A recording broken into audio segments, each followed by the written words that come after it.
I want to thank all the attendees of this peer workshop on green infrastructure and shrinking rural areas, in which we'll have opportunity of talking about the different projects, the ESCAPE project and the ESPON project, the Greta project within the framework of ESPON.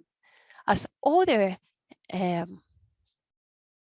participants have said, I want to express my solidarity with the people of Ukraine, which are going under such a difficult moment. I hope that the situation is sorted out as soon as possible, in the best way possible.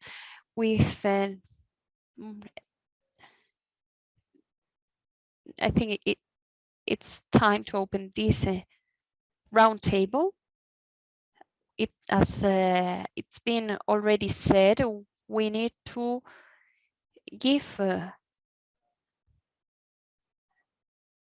step towards implementation. We are stuck in theoretical thoughts and we need to go into implementation.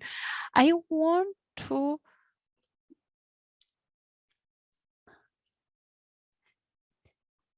ask you, to encourage you to use the questions and answers tool to participate, and also you can use the chat.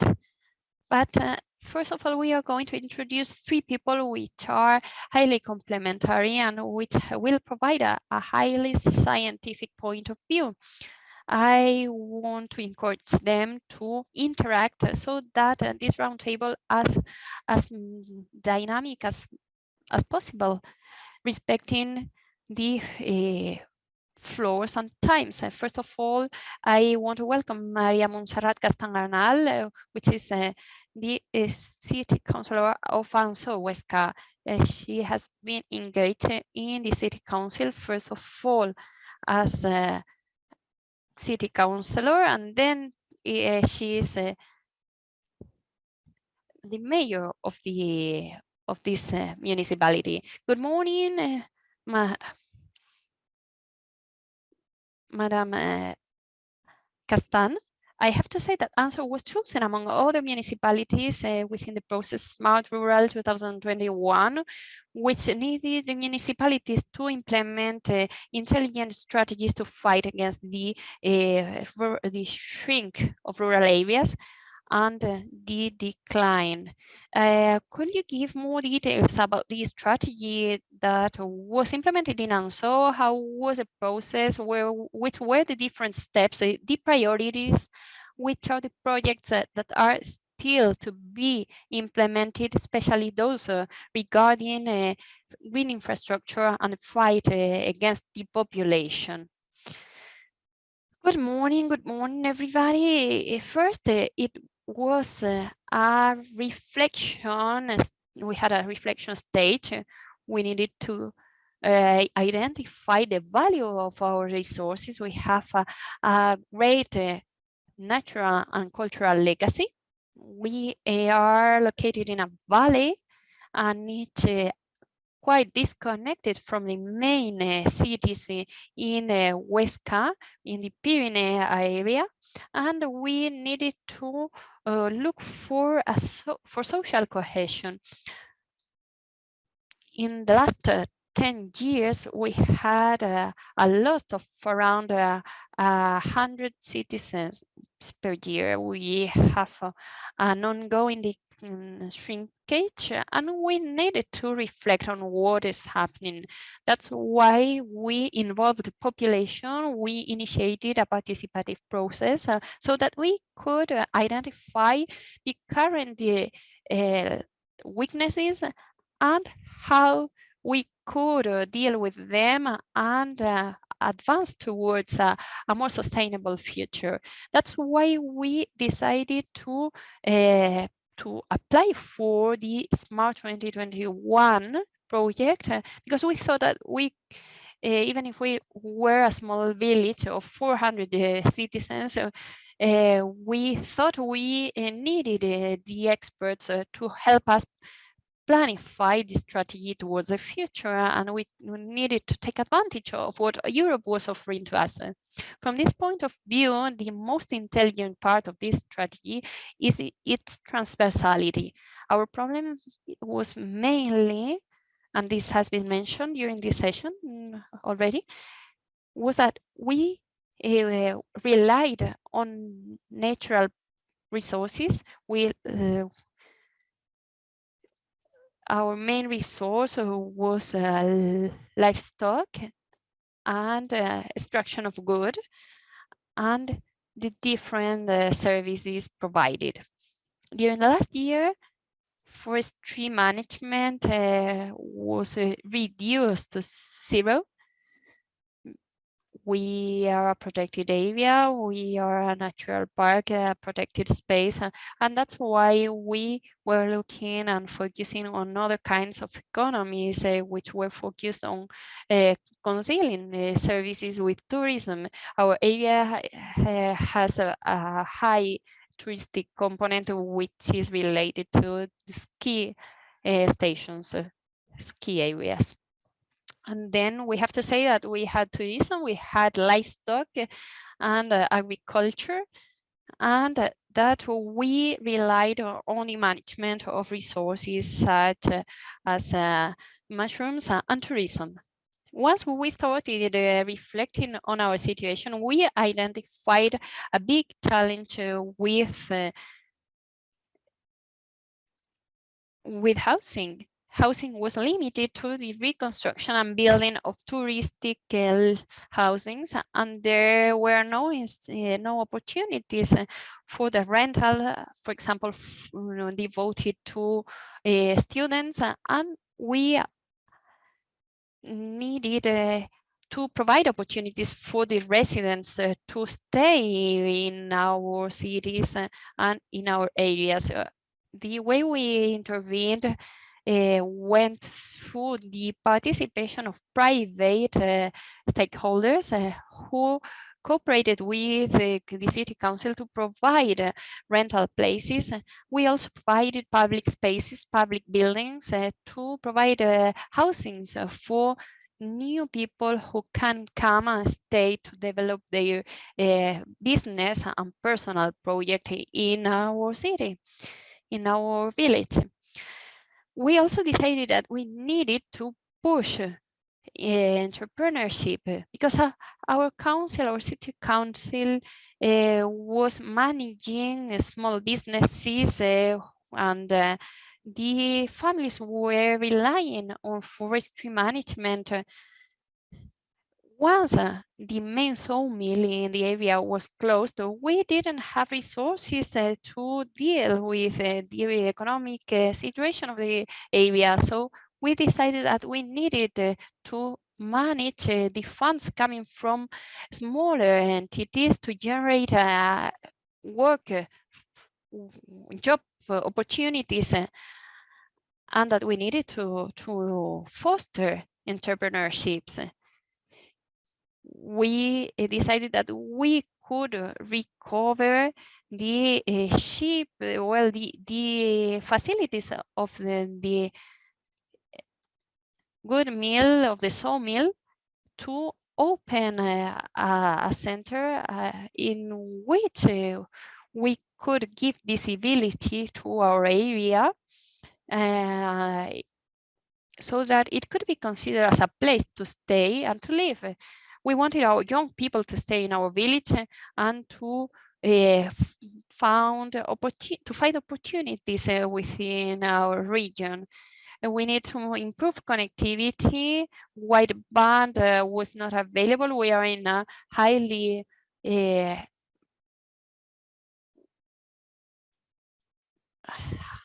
mountainous area, and we were concerned about the arrival of wideband of internet to be connected, and we also were concerned about sustainable energies, renewable energies, and the transformation of energy consumed. We wanted to install a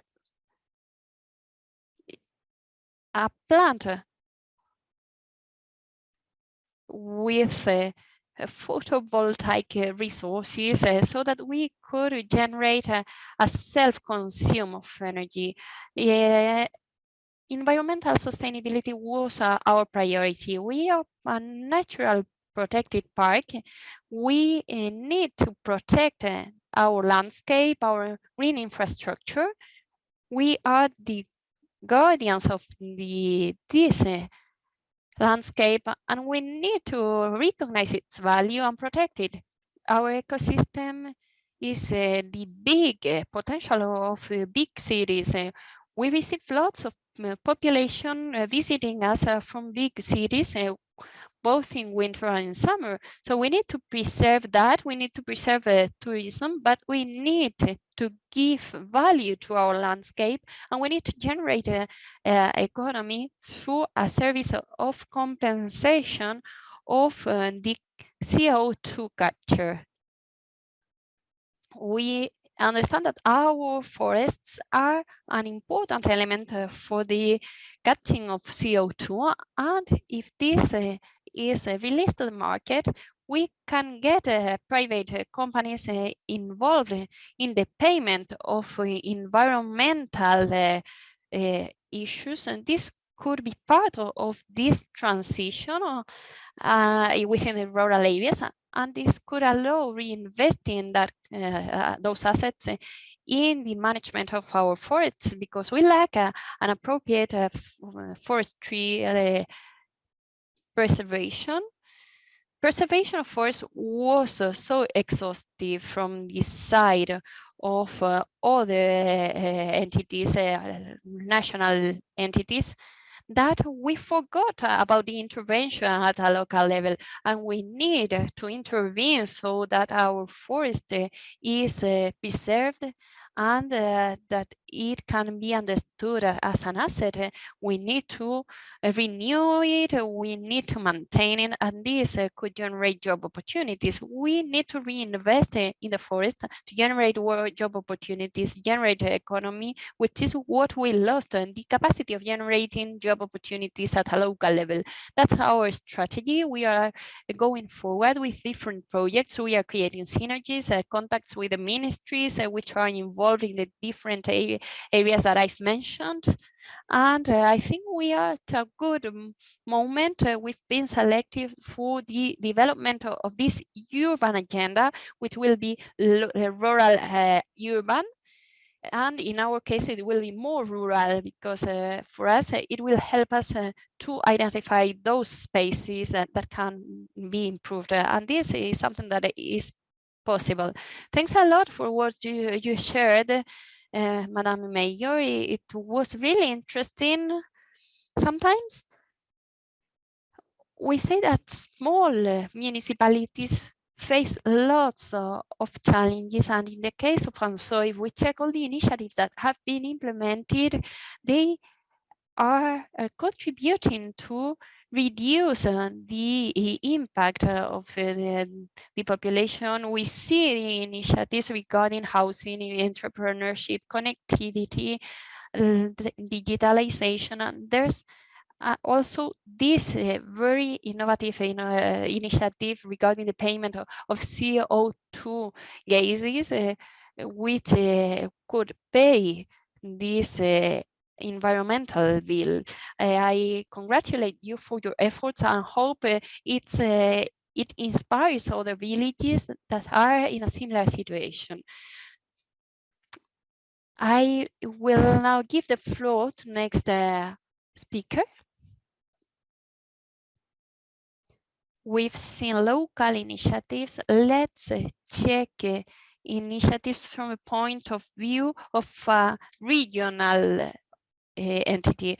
We have with us, we have Jaime Izquierdo Ballina, who works in the region of Asturias within the framework of demographic challenge. He writes essays, he has written different books on rural development and spatial development, and nowadays he is the commissaire for the development demographic challenge within the region of Asturias, as I said.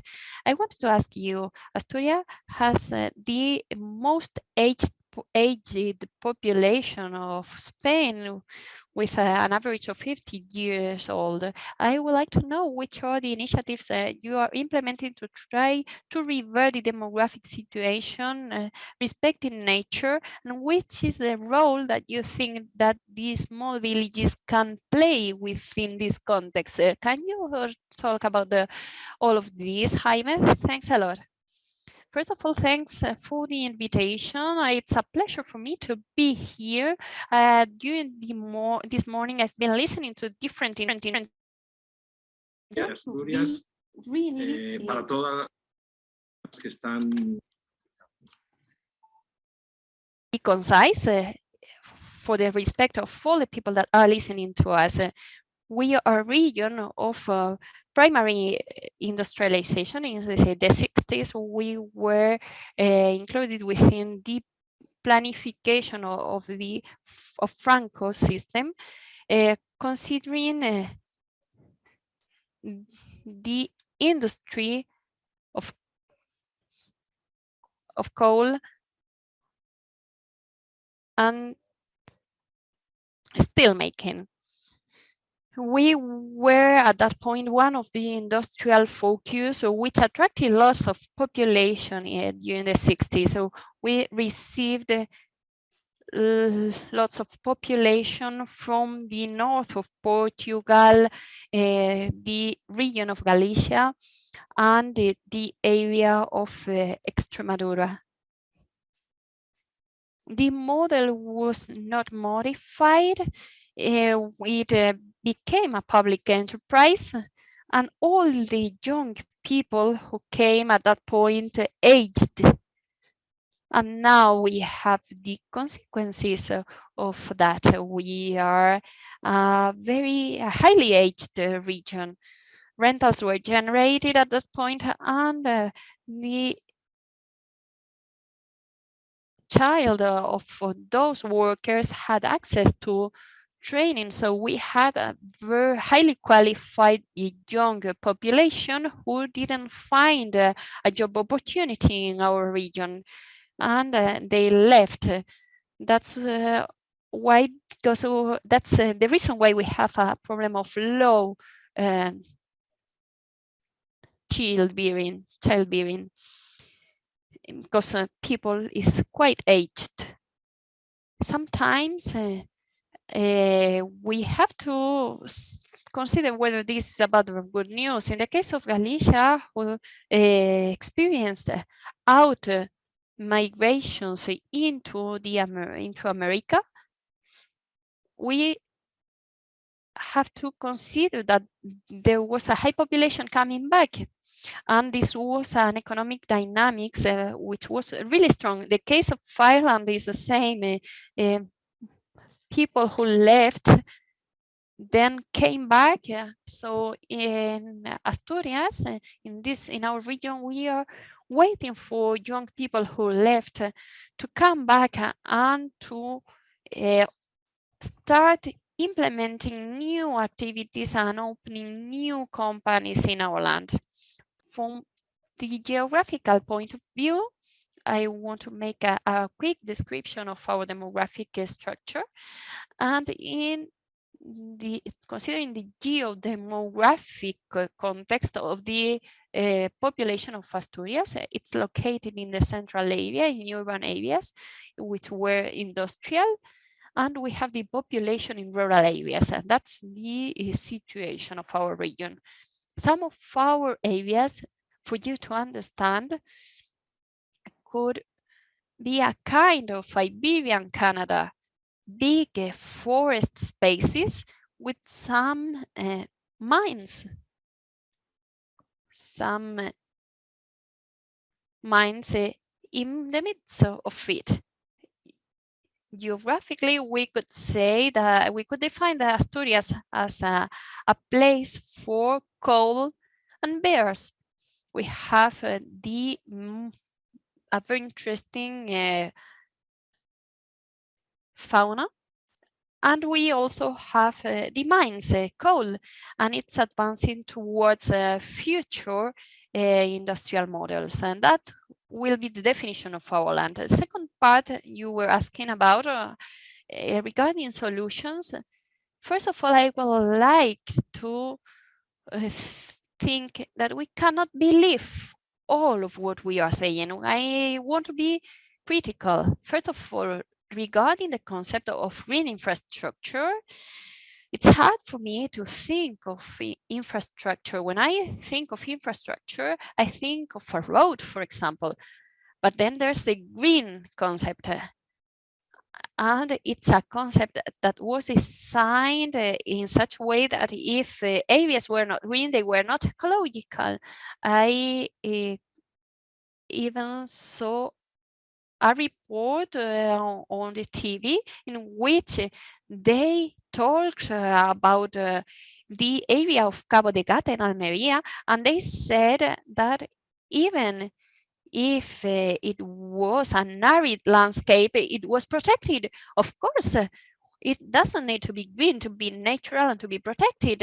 We use the green label, and sometimes it loses its value.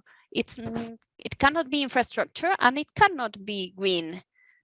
So we should talk about nature and of structure that are relation to the nature. Maybe we could have concepts which are more easily used in that way. I've also been considering the farmer culture, which we forgot with the urban thought of the 20th century. And it seemed that the farmer culture was never there. They were considered the uncomfortable class, social class. The Marxist theory could not link farmers and the capitalist theory didn't reach to do that. The Western countries have advanced towards industrial agriculture, but we have never understood farmers, and farmers were had the knowledge about nature. And we are dealing about natural spaces, and the natural spaces in Europe are not natural. This is another concept which is wrong. They are cultural legacies managed by communities that are extincted. So we need to rethink all these questions. This is a high-layer speech. Criticism against the concepts that appeared in the 80s. We need to focus in the natural concepts and not on the cultural references that have framed them. We say that there is an echo subject, and this is what we need. We don't need to forget that. This links to another idea, which is a famous idea of the diligence of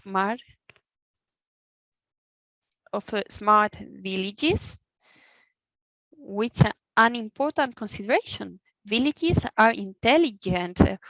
Those who are not intelligent are us who look at villages with an urban thought. So when we talk about intelligent villages, we have to acknowledge that we were not intelligent when talking about the villages. The villages were already capable of extracting coal, of using the resources of the land, of the soil, and the circular economy, the bioeconomy, the obtention of coal from the soil. These were concepts that were known by the villages, the original villages. So this is part of their legacy. I'm going to read the quote But I will have Fernando afterwards, who knows a lot about this, and I will read 2 ideas of someone from the autonomous university that I think that can be really useful to understand the policies of the 80s. I will read it literally because I think it cannot be improved.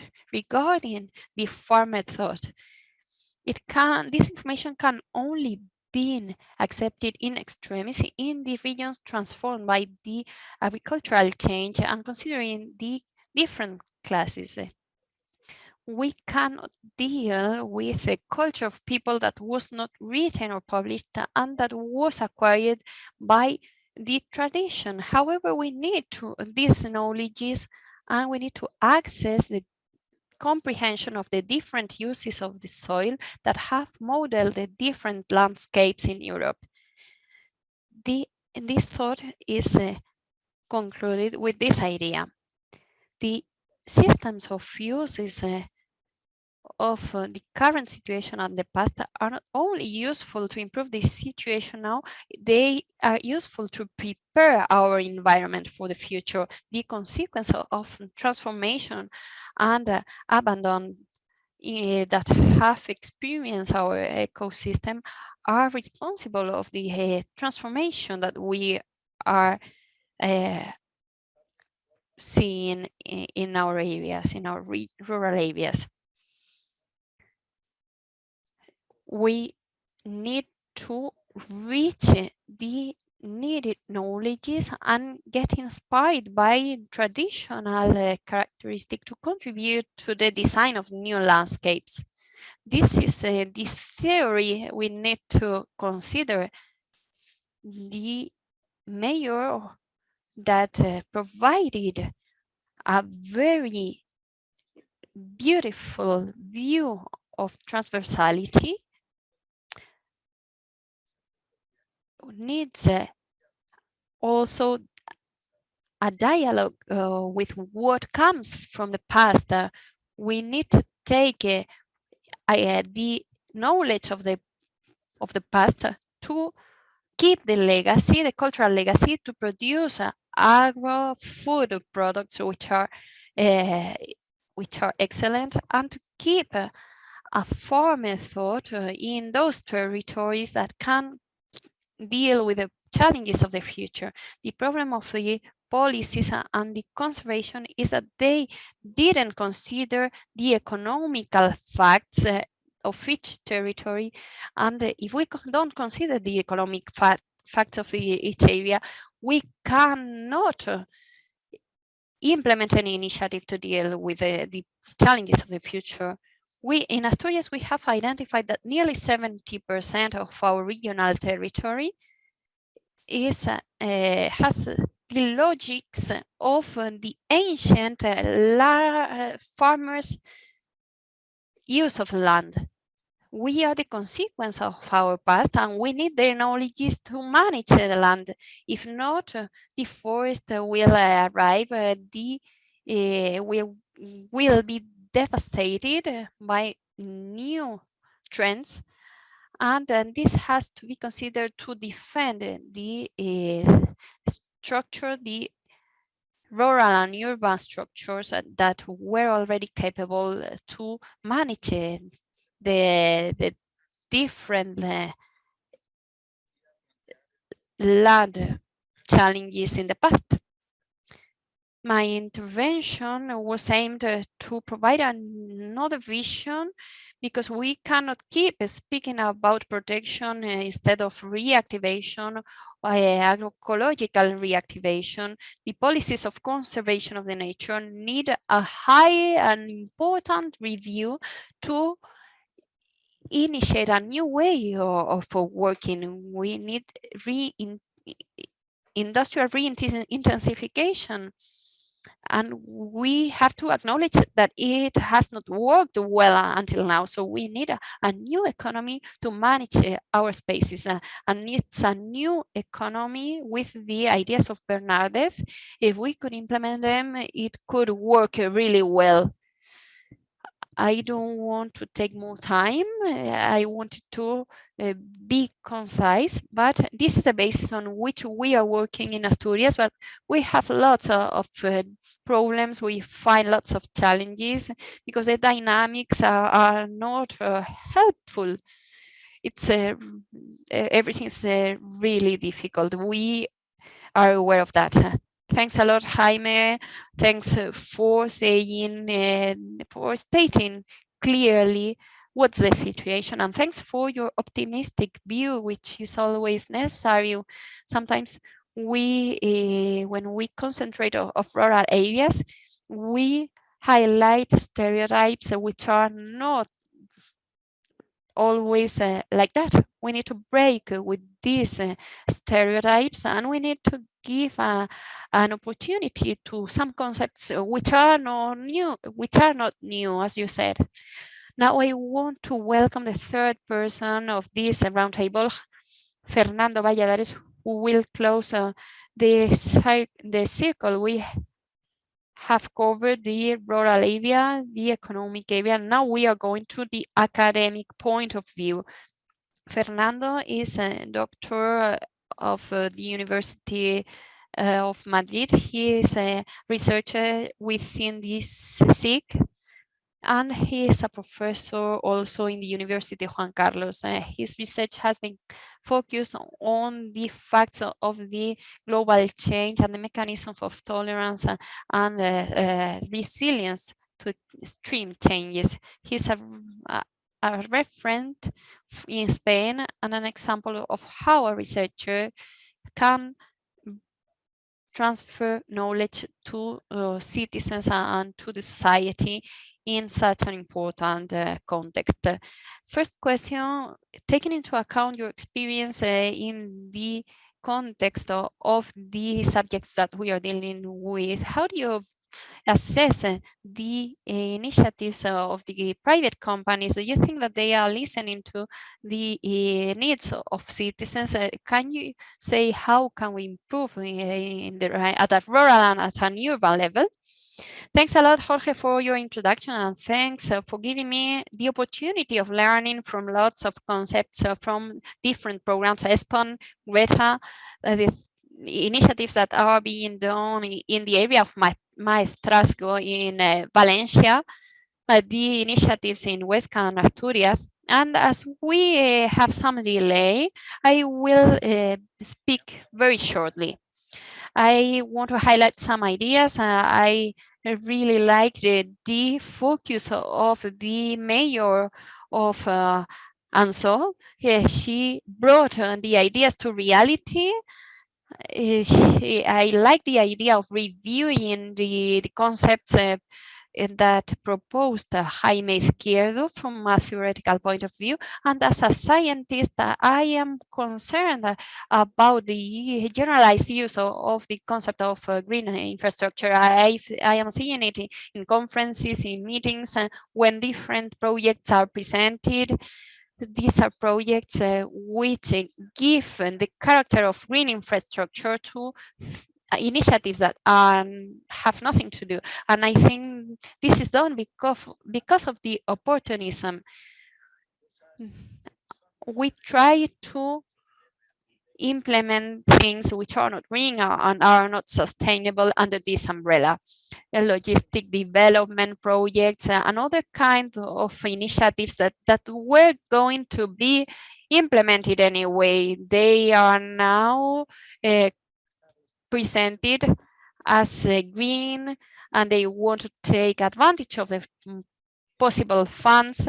And this opportunism is worrying. It's worrying also because of the facts that we've identified in the different research presented this morning.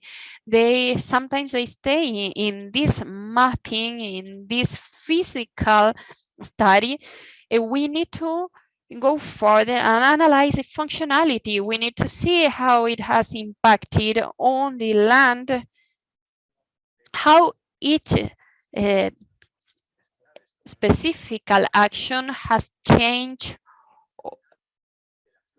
the connectivity of fauna, flora, and also of the citizens in itself. How does it work? The ecosystem, is this being measured? Is the connectivity being improved with all these theoretical plans of green infrastructures?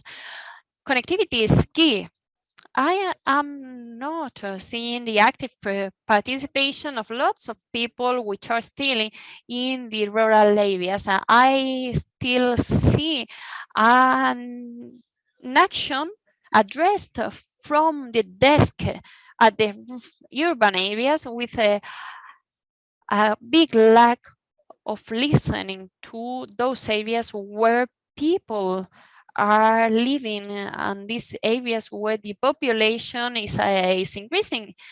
They are the main characters in this play, and they need to have a voice in this discussion. We've talked about multifunctionality. This is important because we have less and less natural areas, so we need to take advantage of them. So we need multifunctionality. This is ideal, but we have not seen any establishment of priorities. I've participated in European consortiums, and in none of the studies, there's no solution maximizing all the options. It's not possible. If we analyze it from the thermodynamical point of view, it's not possible. We are doing the least of all the actions that needs to be implemented, all the factors that have to be considered, all the points that need to be incorporated in our strategy. And those lists are not useful if we don't establish priorities, if there's no hierarchy, if we don't understand what is more important and for whom. I see that there's an attempt to reinvent a wheel, to become protagonist with that new idea that we came up with. I've seen that Jaime mentioned a theory of someone that was written lots of years ago. There are lots of ideas that were already there. There are theories that are present in the land. We need to take advantage of the existing knowledge. Taking advantage of what we have is not only sustainable, it's also practical, it's quick. So first, we need to deal with an inventory of what we have. And here I see that each entity proposes a strategy and an action, and we can keep talking about different countries. We give a good example of communication between two border countries, for example, Portugal, Spain, France, Spain, and we give this example because we don't consider that this can be an exception. We say that in our village we did the best, we are experts, and in some cases we are using the knowledge we had, we are taking advantage of activities and actions that were already being implemented. And I want to emphasize on the idea mentioned by the mayor of Anso that we need to go from the theory to the implementation. We have lots of theories and we lack practice. We are talking about what works and what doesn't work, and we need to assess different exercises, even if they are partial, even if they don't have all the needed funds. But we need to come back to reality and assess what's working and what's not working within the framework of green infrastructures. I want to share my last point. We are not being honest. I think we are not being honest in Europe with our vision of sustainability. We are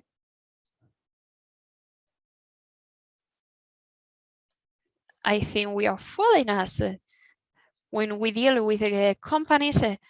Sustainability is left aside. We have gone over some limits in Europe. and the agricultural community policy and even the Green Deal are not enough to reach the engagements of Paris Agreement. So even considering the environmental limitations that we have in Europe, we should stop talking about that and try to bring the theory to the practice and try to reduce the failures. We can learn a lot from failures. We are always talking about our success, and there's a lot to learn from failures. We can always propose alternatives. I'm not listening anybody talk about failures. Managing green infrastructure is really complicated. I think that nobody did a completely successful action. I am sure that there are things that didn't work, so we should start talking about those failures so that we learn from the mistakes of other municipalities. I think we lack the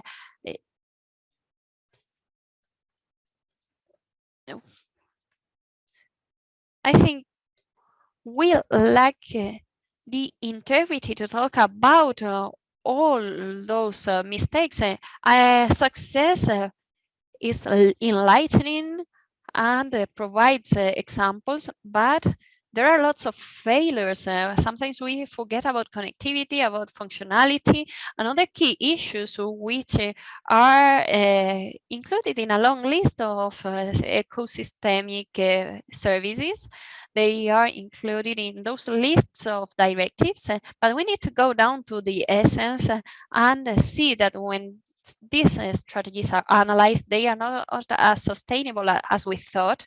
Economic development is a priority instead of welfare of people, ecosystems, and other aspects that don't have a monetary translation. And the Green Deal is not that green. And we need to understand that it's not a criticism, it's a fact. No matter how we analyze it, we need to learn from the actions to address the path we have entailed. I think it's really interesting, really appealing in the speeches, but it's not being useful to revert the trend, because it's not about filling the rural areas of infrastructure of people with no reason. There's no urgency of filling those rural areas. We need to understand what is lacking, what is needed, so that these areas can contribute to a better Europe. I haven't seen that analysis, and we need to work at a local level and be honest, analyzing the failures, considering also the success. Thanks a lot. Thanks a lot, Fernando. It was very interesting. I've written some of your ideas. Going back to rural areas, do not reinvent the wheel. The lack of practice and the big amount of theoretical content and the lack of presence of visibility of the failures. It's not only in this area that we attend to this situation in the social media. We see only positive, the positive vision. We trend to hide failures, and even if we don't have lots of time, if I want to launch a question, and you can answer to the three of you if you want. Do you think that we are at a critical moment now? And I am approaching this from point of view not only of what's happening in Spain from a demographical point of view, but also from a climate point of view. We are suffering a very long drought here in Spain, no rains, and the impact it has in the environment is big. What do you think about this? Do you think we are at a critical point where action is urgent, or can we wait to act in the future? It's okay. How do you see it? Well, today I'm really excited, and I have to say that I'm really critical. I have to remember that we are in a high-scale dynamics. Climate change has accelerated. We are attending to more and more changes in the climate, in demographic processes. It also has a big scale dynamics. We have more and more healthcare problems, social problems, economic problems, which are the reflect of an environmental problem, which is also at a high scale dynamics. We can see it positively or negatively. We can block and be afraid, or we can empower ourselves because we have the knowledge, we have globalization, so we can adopt global measures, and there are lots of resources. I could speak a lot more, but I think this is enough. I don't know if Jaime or Madame de Mayor François can want to intervene. I think that it's an opportunity to reflect. Water, for example, is one of the systemic resources that are worrying us. We need to be aware of the problems that we are suffering. We see the floods, we see the problems with the irrigation. We need a compensation to the northern part where we are not cutting trees to preserve the soil. We need to connect the north with south, the higher and the lower soils. Jaime, I am sure you want to intervene as well. I think that we all agree that we are at a critical point and that we need a transition. Negative changes are quicker than our capacity of reacting. I've become old in this sense, and sometimes I see the glass full, half full, another I am negative. I am stuck on the idea that we are transforming cities in something terrifying. It has nothing to do with the concept of the polis of the Greek people, in which the community was a priority, and they had lots of ideas of the villages, and they didn't grow as the Romans in the Acropolis. And another reference is my grandmother thought. What would my grandmother think if she was here and she could see the theory and the idea of transforming the former landscape, the vision of recycling, the wasting trend that we have nowadays? Considering the thought of farmer grandmothers more than grandfathers, and the thought of the Greeks, I think that we could address humanity, because what we lack is humanity. We were person in relation with the organic, and now we are only in relation with inorganic matter. Now it's more comfortable to have dogs than having sons or daughters. So we are